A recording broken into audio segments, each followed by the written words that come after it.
Bonjour à toutes et à tous, je vous souhaite la bienvenue sur le podcast de Monsieur Joe. Monsieur Joe, c'est Joël Lelanne, ingé, project manager, curieux et éclectique. Justement, comme ce podcast, tourné vers les entrepreneurs, les entrepreneuses, francophones et francophiles d'Allemagne et d'ailleurs. Nous nous attachons à découvrir les différentes facettes, parcours de créateurs de projets par un échange convivial. C'est parti! Aujourd'hui, nous recevons Anne-Christelle Betz. Comme je vous l'avais indiqué, elle va nous parler de Emploi Allemagne, une association en Allemagne. Donc nous allons à Berlin. Bonjour Anne-Christelle, comment vas-tu? Eh bien, bonjour Joël, merci, je vais très bien. Je suis super ravie de participer à ce podcast. Merci pour cette invitation. Écoute, moi je suis ravi aussi de t'avoir comme invité de ce podcast en tant que présidente de l'association.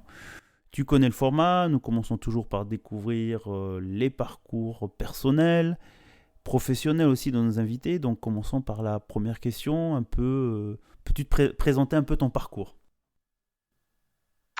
Alors, bien volontiers. Donc, je vis depuis déjà pas mal d'années en Allemagne, depuis exactement 18 ans.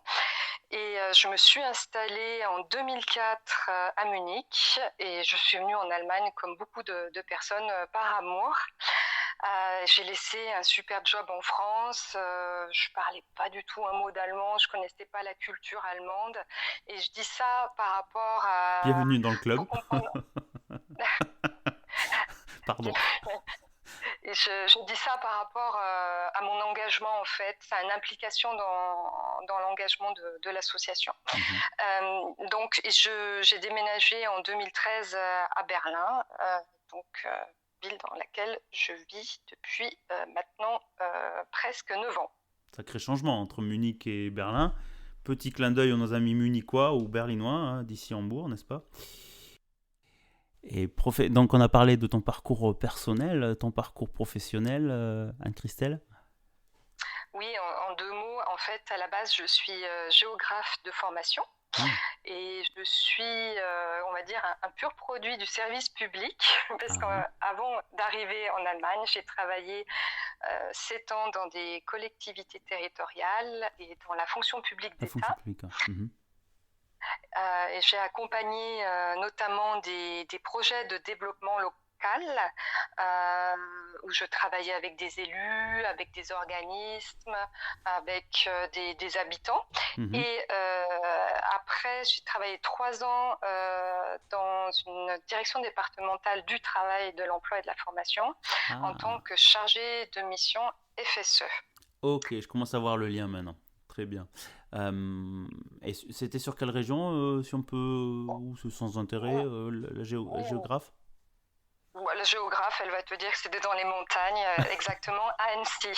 Et donc après, changement dans la fonction publique, de géographe à attaché à l'emploi, c'est ça? Ou l'aide à l'emploi Voilà, en fait, j'aidais des porteurs de projets à mettre une plus-value en fait dans leurs projets pour accompagner des gens vers l'emploi, dans la formation pour des personnes handicapées, pour un retour à l'emploi pour les femmes. Et en fait, c'était cofinancé par ce fameux fonds européen qui a vocation justement d'apporter une plus-value dans chaque département en France. Ah, d'accord. Donc il y a déjà très très longtemps, hein, du coup, il y a plus de 18 ans en arrière. Ok, voilà. Ça ne rajeunit pas tout ça. Ok, donc je vois donc ton expérience dans l'accompagnement à l'emploi et le cheminement naturel quand tu es revenu en Allemagne, te disant qu'est-ce que je peux utiliser de mon passé professionnel en Allemagne avec ton vécu personnel, j'imagine, de ne pas parler la langue, de peut-être... Complètement. Et j'avais donc à Munich, mes enfants étaient très jeunes à l'époque et j'avais toujours envie de créer, d'innover, de mettre en relation les gens et de les aider à s'intégrer. Voilà. Et du coup, c'est vrai qu'Emploi Allemagne, j'allais dire, c'était presque une évidence. sachant que j'avais aussi aidé à l'époque, en 2009, une conseillère, la conseillère emploi au consulat de Munich, et on avait mis en place des ateliers justement sur la préparation à l'entretien d'embauche. Donc voilà. C'est intéressant parce que c'est un peu comme la cellule emploi. On a discuté en off, la cellule emploi à Hambourg, qui avait été reprise par l'association puisque c'était une partie du service public qui n'était plus assuré au consulat, maintenant à l'Institut français, qui avait été pris par l'association, je crois, Français du Monde. Enfin bon, on en a parlé sur notre épisode. Donc tu retrouves un peu, il y a des similitudes, hein, c'est un peu ça quand même, non ? Je vous renvoie à l'épisode 21 avec Nicolas sur justement la cellule emploi à Hambourg, le fonctionnement, mais je pense qu'on a une experte avec nous aujourd'hui aussi. Anne-Christelle va nous expliquer un peu comment fonctionnent ces cellules emploi. Je pense que ça peut être intéressant pour les Français en Allemagne. Ouais. Alors, je fais juste du coup un retour en arrière sur l'association Emploi Allemagne, oui. Parce que l'association a été créée au siècle dernier, exactement en 1994. Je ne vais pas faire l'historique de toute l'association, parce que c'est vraiment... On ira sur le site, je pense. Hein. Voilà, tout à fait. Et en fait, l'association a été créée justement à l'initiative du ministère des Affaires étrangères dans le cadre des commissions emploi et formation professionnelle au sein des consulats en Allemagne. Et en fait, il y avait des personnes embauchées dans ces cellules emploi dans les consulats. Il y en avait quatre en Allemagne en tout cas. Et hélas, ces cellules ont disparu en 2009-2010. Et en fait, l'association Emploi Allemagne, qui existait déjà, a repris en fait le travail que faisaient de manière très professionnelle les conseillères emploi dans les consulats, et a continué en fait le travail des consulats. C'est devenu associatif. Entre 2009 et mon arrivée à Emploi Allemagne, je ne te fais pas l'historique parce que voilà, il faudrait deux podcasts pour en parler. Oui, c'est peut-être pas le but ici. Mais c'est intéressant. Moi, je suis arrivée donc en 2018 au sein de l'association en tant que vice-présidente, et je suis devenue en 2019 présidente de cette association. Voilà. Et du coup, pour moi, c'était une évidence d'être engagée dans cette association parce que j'ai fait ça depuis tout. Ton début, en France, ouais. Voilà, depuis le début. Et puis en plus, j'ai une formation en communication et développement personnel que j'avais faite en France. Et on parlait déjà du coaching. Donc tu vois, il y a plus de 25 ans en arrière que j'avais fait cette formation. Et je me dis, en fait, avec mes compétences de développement local, de communication, de développement personnel et mon énergie... Ça, j'ai bien remarqué. Donc c'est pas perdu pour tout le monde, et je pense que c'est bien surtout de pouvoir partager ce genre de compétences, des gens compétents comme toi, pour beaucoup de nos compatriotes ou de francophones qui sont en recherche d'emploi, qui viennent en Allemagne, qui ont besoin un peu d'orientation. Enfin, moi je suis ravi d'entendre ça. Moi j'ai connu le cellule emploi, pour la petite anecdote, par une autre approche, c'est-à-dire en recherche d'emploi, entre deux emplois en Allemagne. Et où je pense que c'était même pour filer un coup de main, si je peux utiliser ce langage, à la cellule emploi pour assister les gens qui étaient en recherche d'emploi à Hambourg, qui connaissaient, je suis dans l'aéronautique, donc peut-être mise en réseau. Mais tu vois, le fait que tu nous expliques un peu l'historique, ça donne un peu plus de consistance et d'explication. Ok, moi je pensais, tu vois, Emploi Allemagne, c'est une association qui s'est créée par des gens qui étaient en recherche d'emploi, et en fait non, en fait ça remonte à beaucoup plus loin que ça, quoi. Très bien. Complètement, oui, tout à fait. Mais comme tu dis, la cellule emploi de Hambourg, voilà, ce sont des lieux mais essentiels pour les Français, pour avoir au moins un premier accueil. Et c'est le but d'Emploi Allemagne. Donc je peux revenir peut-être aux missions d'Emploi Allemagne, mais avant tout, ce que je voulais dire et passer vraiment le message, c'est qu'Emploi Allemagne, c'est avant tout une équipe, parce que je ne suis pas toute seule. On a un bureau très solide, compétent, donc qui est certes pour l'instant sur Berlin. Mhm. Donc, comme on est une association, les bureaux, ils changent, ils se renouvellent normalement tous les 2 ans. Ok. Et là, depuis 2009, on l'a stabilisé sur Berlin. Et je souhaite aussi qu'il perdure avec l'équipe de Berlin.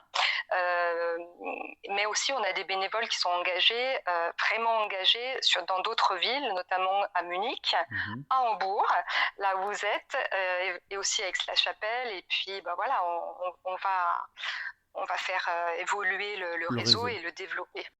Donc oui, ce mot réseau, moi, me tient à cœur parce que c'est mon ADN, hein, mettre en lien les gens. Donc on a un réseau de bénévoles engagés et vraiment bienveillants au sein de l'association. Donc l'association est à l'échelle de l'Allemagne.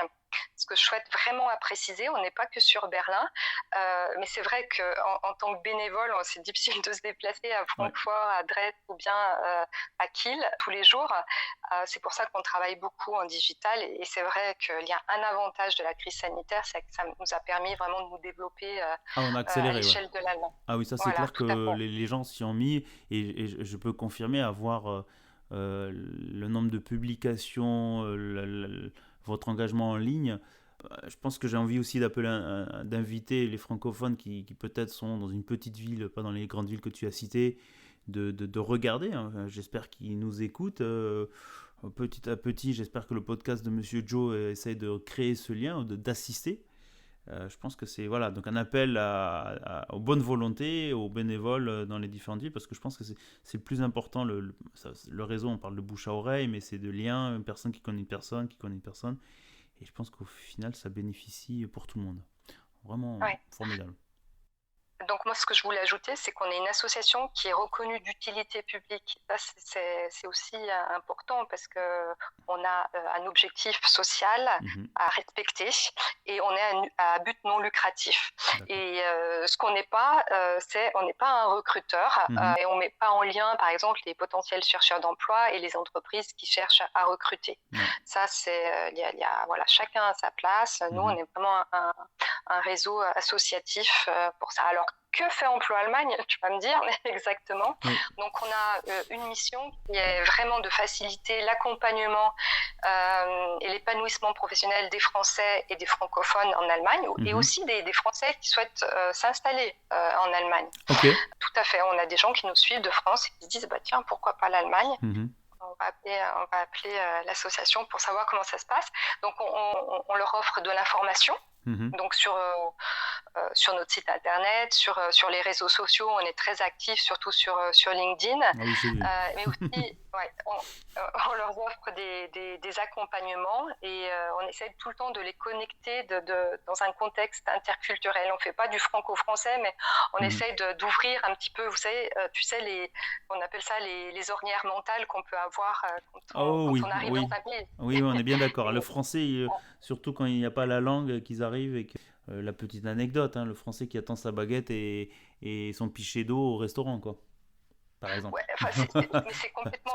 Pour moi, c'est complètement normal. Ce sont C'est des réflexes. Oui, c'est que tu as vécu. Moi, j'ai toujours vécu à l'étranger, donc c'est vrai que ce genre de réflexe, je l'ai pas eu, mais c'est vrai que quand tu projettes ce qui est habituel ou normal pour toi, comme dire quand tu es en Allemagne, la première chose que tu vois tout le temps, c'est tous les gens avec leurs poches en toile, en tissu, enfin le sac en toile.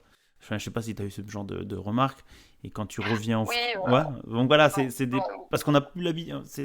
Voilà. Mais bon, je m'écarte un peu du sujet quand même. Excuse-moi. Et ce que je veux dire aussi, la mission d'Emploi Allemagne, c'est certes accompagner les gens, les informer, mais c'est aussi être un lieu de co-création pour fédérer en fait différents acteurs franco-allemands de l'emploi, de l'insertion, de l'économie, pour mettre en place des projets collaboratifs. Alors, qu'est-ce que ça veut dire tout ça? C'est-à-dire qu'en gros, on se met autour du même table, donc que ça soit des élus, d'autres associations, des associations éventuellement de migrants ou des ONG qui travaillent sur l'insertion professionnelle, et nous, et on se dit, bah tiens, on est ensemble, qu'est-ce qu'on peut faire de mieux? quelle est notre plus-value de se mettre ensemble et comment on peut peut-être aider encore plus les gens. Et c'est ça, en fait, moi, qui me tient vraiment à cœur. La vision que j'ai d'Emploi Allemagne, c'est vraiment de fédérer ces personnes engagées pour ouvrir peut-être leur carnet d'adresses, pour aider encore plus les gens et pour inventer des méthodes pour les accompagner sur le marché du travail. Ok, très bien. Ça, c'est une des missions très fortes aussi. Ça me fait penser à Make It in Hamburg, les associations. Il y avait une française aussi, on avait travaillé avec eux. J'aimerais juste revenir un petit peu en arrière sur ce que tu as indiqué, parce qu'il y a beaucoup d'informations. Et je pense que c'est très bien aussi. Donc, utile pour, on va dire, les francophones ou les Français qui vont venir en Allemagne pour une première collecte d'informations, puisqu'il y a toujours la possibilité aussi de contacter l'ambassade d'Allemagne en France ou différentes associations. Mais l'idée, le point principal, c'est par exemple la recherche. Si je vais en Allemagne, comment se passe la recherche d'emploi? Qu'est-ce que je dois faire? C'est ça. Donc ça, c'est une première étape. Mais après, vous servez aussi de passerelle vers d'autres associations ou d'autres institutions, j'imagine. Complètement, D'accord. tout à fait. Alors déjà, la première étape, on nous contacte assez régulièrement, donc par email, par téléphone, et puis je parlerai aussi du nouveau service qu'on a mis en place, qui est la visio-écoute, en disant, je veux travailler en Allemagne, comment je m'y prends? Et quand on commence un petit peu à gratter sur cette question-là, en fait, on s'aperçoit très vite que les gens, ils savent pas trop en fait ce qu'ils vont faire en Allemagne. Pas un projet, ouais. Ouais, et c'est là où il y a une culture différente, il y a une langue aussi qui est des fois à apprendre, même souvent. Même souvent. Il y a des codes culturels, vous n'avez pas de réseau personnel et professionnel. Trouver un emploi, c'est pour les personnes qui n'ont pas tout ça, c'est pas chose facile. Donc on va vous aider. On va vous aider à avoir le bon mindset, donc l'état d'esprit pour aller trouver de l'information. Et on va vous donner des tips et on va vous donner aussi de l'information qui va vous permettre encore plus de vous informer. Notamment, on les dirige sur des plateformes allemandes qui ont été traduites en français, qui sont vraiment de très bonne qualité et surtout où les renseignements sont justes et précis. Voilà, donc c'est ce qu'on fait habituellement. Alors excuse-moi Anne-Christelle, j'ai un peu coupé en plein milieu, excusez-nous chers auditeurs. Alors en fait, je me posais une question parce qu'il y a énormément d'informations, on a un peu l'historique de l'association, comment vous accompagnez les gens, et j'imagine que les auditeurs se posent la question, quel est le type de public que vous accompagnez? Oui, bien sûr, à qui on s'adresse en fait. Voilà, c'est ça, pour qui? Alors pour qui? En fait, ce sont les personnes qui veulent développer leur projet professionnel, qui ont envie de venir travailler en Allemagne ou qui sont déjà en Allemagne et qui veulent développer leur idée professionnelle. Et ce sont des personnes soit qui sont en reconversion, qui travaillent déjà en Allemagne et qui se disent en fait j'aimerais bien peut-être faire un autre travail, parce qu'on a aussi un public par exemple qui est arrivé, qui ont pris un premier job alimentaire rapidement parce qu'il fallait de l'argent, et puis qui se retrouvent au bout de 1 ou 2 ans en se disant en fait c'est pas tout à fait ce que je veux faire, j'aimerais bien faire quelque chose d'autre. Ils n'arrivent pas à en sortir. Ça peut arriver. On a des personnes comme ça, on a des personnes qui recherchent un emploi tout simplement, donc des demandeurs d'emploi. On a aussi des mamans qui ont fait une pause pour les enfants, maternité ou enfants et qui se disent tiens, on va reprendre, et c'est pas forcément facile en fait de reprendre après une pause peut-être de quelques années. Et on a aussi des personnes qui nous posent des questions sur la création d'activités, enfin création d'entreprises, parce que il y a de plus en plus de personnes qui créent leur emploi, enfin leur entreprise. Et ces personnes-là ont besoin, des entrepreneurs. Et ces personnes-là, en fait, elles ont besoin d'une communauté pour être informés, accompagnés, et des gens qui leur donnent un petit coup de pouce, un petit coup de main pour avancer dans leur projet. Et des fois, il suffit juste d'1 heure sur Zoom ou bien quelques informations pour qu'en fait, elles continuent sur leur voie et leur projet professionnel. Des fois, il faut plusieurs mois, il faut un accompagnement un peu plus poussé. Voilà, donc tout dépend en fait de l'évolution dans laquelle on est dans son projet professionnel. Bah, écoute, c'est très, très, très intéressant parce que tu vois, j'ai commencé à m'identifier en me disant, bon, après avoir fait plusieurs années ingénieur, me lancer professionnellement en tant que podcasteur, pourquoi pas, on m'a déjà sorti le sujet et je disais, mais non, je fais ça pour le loisir, pour aider, pour accompagner les gens qui veulent se lancer entrepreneurs, qui n'osent pas. Et puis là, tu vois, on te rencontre, Anne-Christelle, sur cette thématique.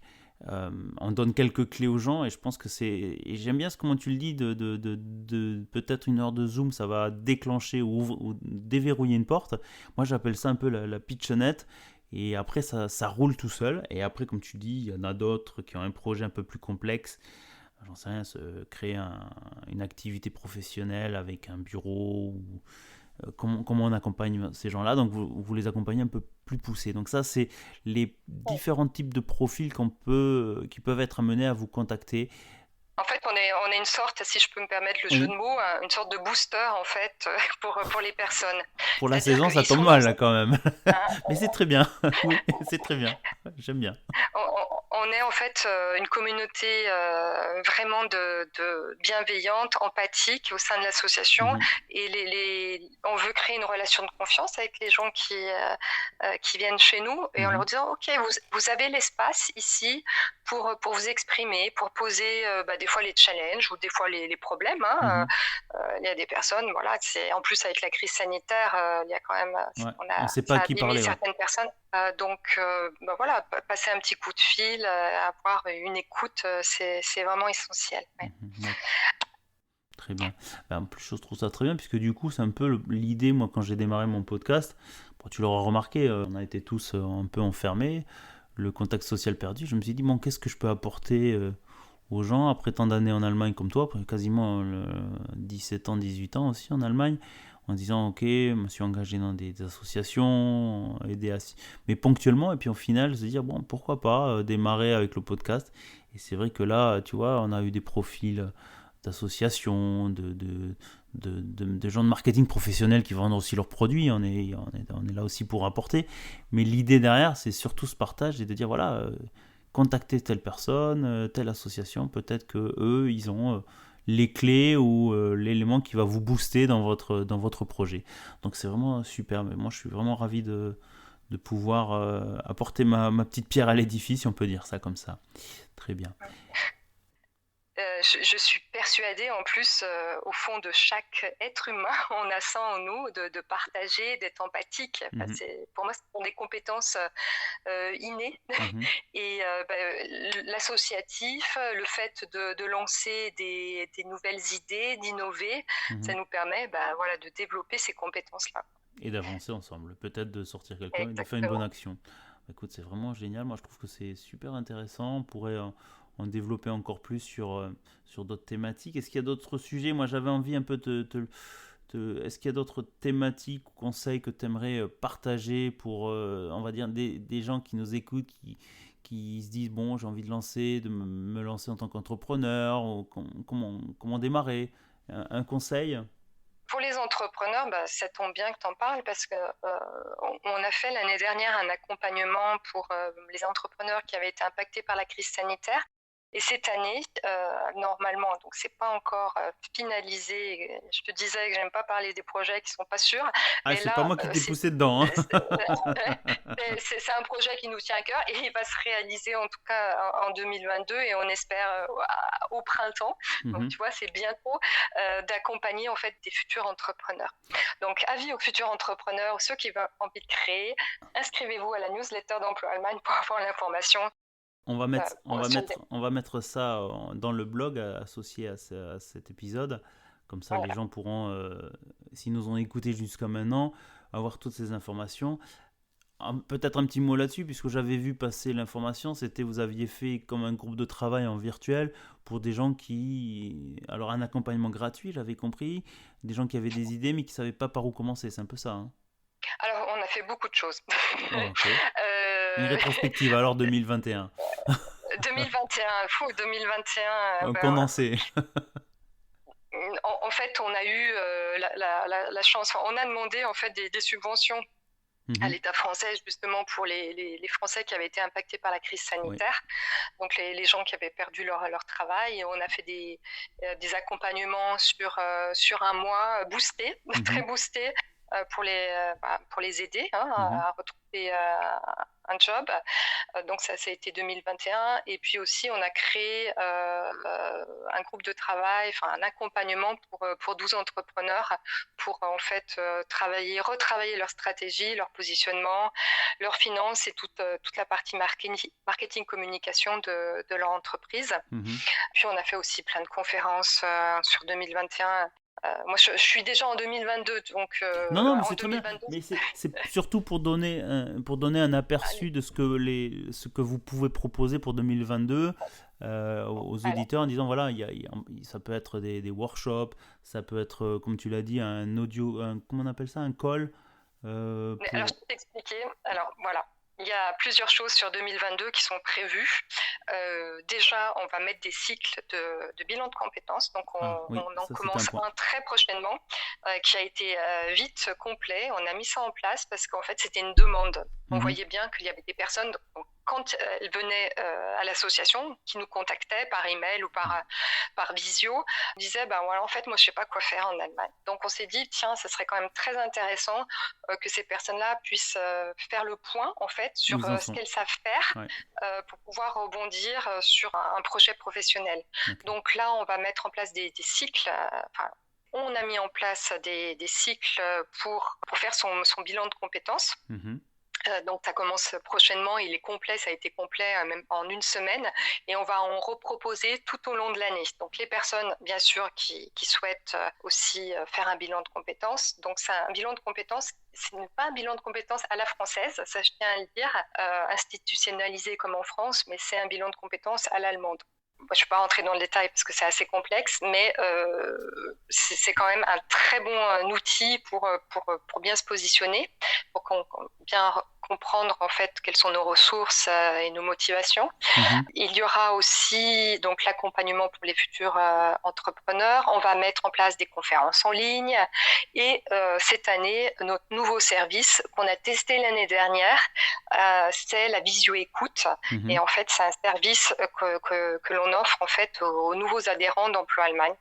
Ok. Parce que cette année aussi, on a créé des adhésions bénéficiaires, c'est-à-dire que tout ce qu'on offre, eh ben, en fait, il faut être adhérent à l'association. C'est Ah, ok.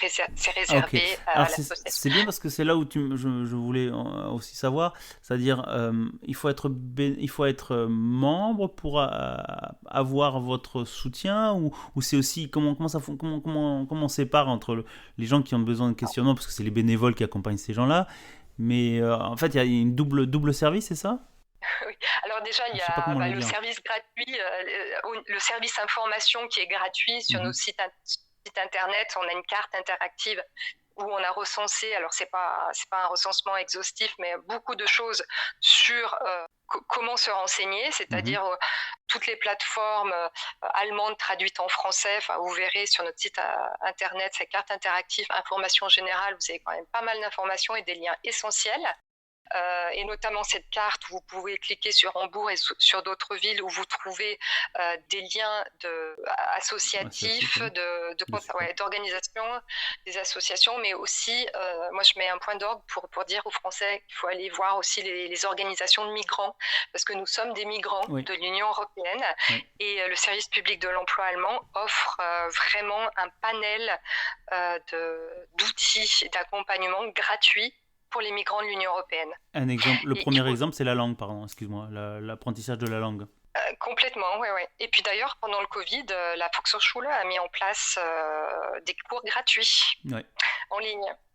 Alors, Donc ça, pour ceux qui connaissent pas on connaît pas tout. La Fachhochschule, c'est un peu l'université entre l'université et l'université du temps libre. Donc c'est aussi les centres de, c'est une université quoi. Mm, Je mm. connaissais ça Bah, d'avant. vous allez sur notre site internet, vous allez la carte interactive, information générale, et vous avez un chapitre apprentissage de la langue, et Mhm. vous verrez qu'il y a le lien pour aller s'inscrire. Ok, il y a énormément de ressources. Tu peux nous rappeler le site juste pour Oui, alors c'est alors VV2. Mhm. www.emploi-allemagne.de. Très bien. Donc tout est en français ou en d'autres langues?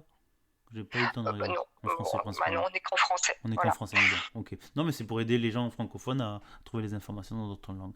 Écoute, très bien. Donc pour les membres, en fait, le bilan de compétences est un service en plus pour les membres, c'est ça? Voilà, alors pour être membre bénéficiaire, donc il y a une adhésion Mhm. qui coûte à l'année 15 euros pour les personnes qui sont En en recherche. recherche Mhm. d'emploi ou bien étudiants, Mhm. donc 15 euros à l'année. Et pour les personnes qui sont salariées, c'est 30 euros à l'année. Et avec cette adhésion, en fait, vous pouvez être participer en fait soit à nos accompagnements. Donc il y a des accompagnements des fois qui sont subventionnés par l'État français, donc on a des mini-prises en fonction des fonds qu'on lève, Ouais, des subventions qu'on peut avoir. Et là pour le coup, pour le bilan de compétences, on a réduit au maximum le prix pour que ça soit accessible au maximum de personnes. à... Ouais, Ouais, voilà, tout ah, à c'est fait. très bien Ouais. ça. Ouais. Oui. Et Mhm. et puis bon, toutes les informations gratuites que l'on peut offrir, bien sûr, grâce au travail des bénévoles qui mettent ça sur les réseaux sociaux, sur le site internet. C'est impressionnant le travail que vous faites, hein. Je voulais te l'indiquer parce que je trouve que je vois la qualité des posts, des informations, et je me dis waouh, respect. Ça me fait venir au point, des bénévoles font un travail remarquable, et je pense qu'il y a aussi un appel, si vous vous sentez, vous n'êtes pas en recherche d'emploi ou vous dites vous avez donné de votre temps pour vous aider, on peut le faire, c'est ça. On vient vous contacter, j'imagine, vous dites pas non à des bénévoles, j'imagine. Vous avez besoin. Bah non, au contraire, on les accueille à bras ouverts parce qu'on a besoin de plein de compétences. Mhm.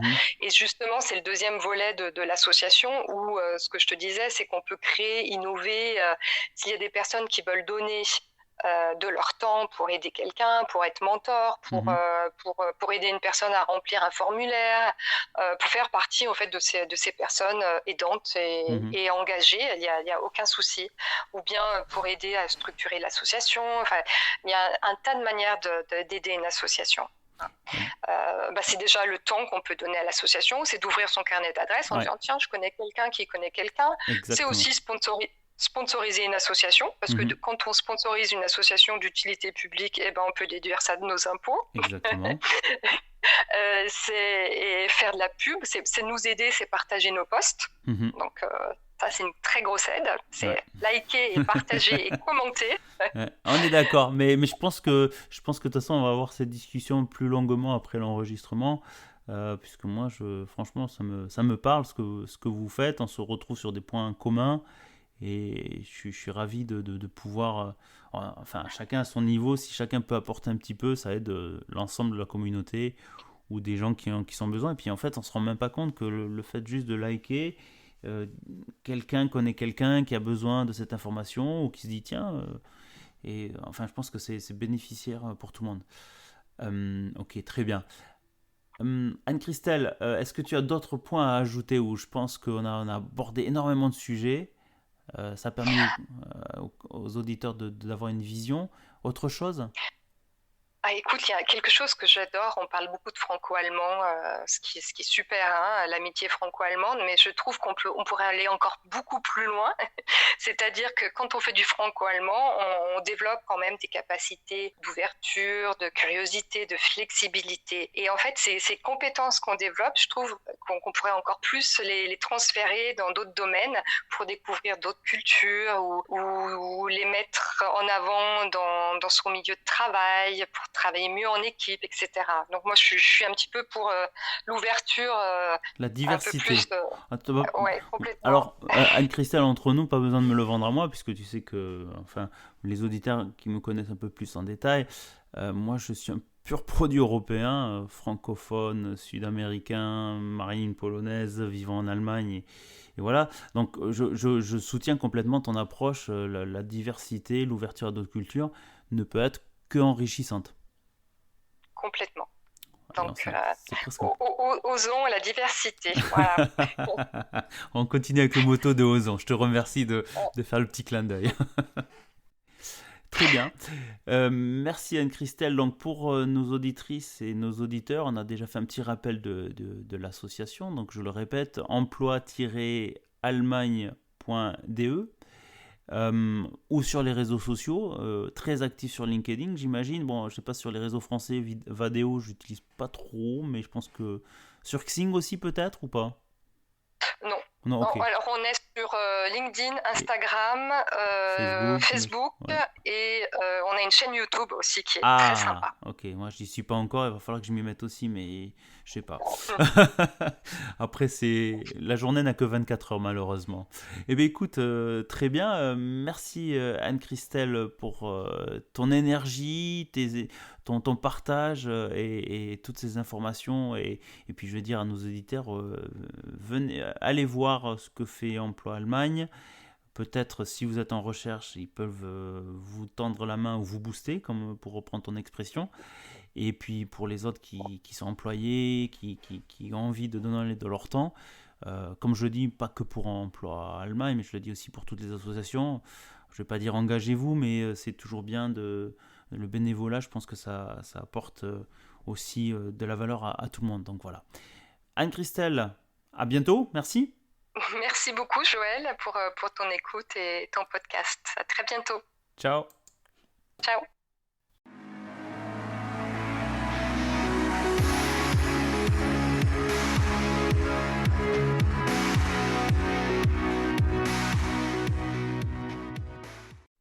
Eh bien, chères auditrices et chers auditeurs, j'espère que ce 41e épisode avec la présidente de l'association Emploi Allemagne, donc Anne-Christelle Betz, vous a plu. Donc pour nos amis entrepreneurs ou en recherche d'emploi en Allemagne, n'hésitez pas à aller visiter le site de l'association emploi-allemagne.de ou de les suivre sur LinkedIn ou sur vos autres réseaux, que ce soit Instagram ou Facebook. Je pense qu'ils ont énormément d'informations. Enfin, j'ai vu énormément de posts sur les différentes activités, que ce soit des workshops, des accompagnements, des questionnements. Donc, n'hésitez pas. Je vous renvoie aussi à l'épisode 21 avec Nicolas Stalivieri, qui nous avait présenté à l'époque la cellule emploi, donc aussi dans ce genre de réseau d'accompagnement ou de support à l'emploi, l'aide à l'emploi. Donc n'hésitez pas à aller y jeter une oreille et de réécouter cet épisode. La semaine prochaine, nous allons à Munich rencontrer Clarisse Garlot. Nous restons toujours dans le domaine de l'emploi, mais cette fois-ci, nous allons parler psychologie positive et positive leadership en entreprise. Donc un sujet assez lié. Donc je vous dis à la semaine prochaine. Portez-vous bien, à bientôt et surtout, restez curieux. Psst, psst, n'oubliez pas, mettez 5 étoiles sur Apple Podcast ou sur votre plateforme Spotify ou sur toutes vos plateformes où vous trouvez le podcast de Monsieur Joe. Ça permettra à vos amis qui voudraient se lancer en tant qu'entrepreneur ou à des auditeurs francophones et francophiles de mieux nous trouver. Merci.